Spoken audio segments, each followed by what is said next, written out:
রোজা রেখে অক্লান্ত পরিশ্রম করে যাচ্ছেন সাকিব। 3 থেকে 4 ঘন্টা বোলিং অ্যাকশন পরীক্ষায় দিচ্ছেন। তিনবার ব্যর্থতার পর মিললেন সুফল। তাই তো কবি বলেছেন, একবার না পারিলে দেখো শতবার। তৃতীয়বারে এসে অবশেষে মুক্তি মিলল সাকিবের। বোলিং নিয়ে আর কোনো ধরনের বাধাই রইল না সাকিব আল হাসান।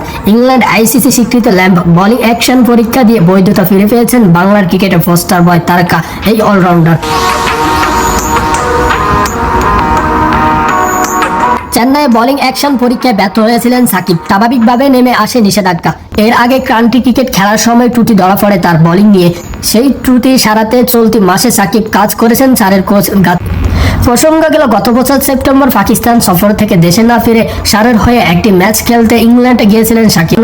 সেখানে 2 ইনিংস মিলে 63 ওভার বোলিং করেছেন সাকিব, 9 উইকেটে নিয়েছেন। আর কান্ট্রি চ্যাম্পিয়নশিপের সেই ম্যাচে সাকিবের বোলিং অ্যাকশন নিয়ে সন্দেহ প্রকাশ করে আম্পায়াররা।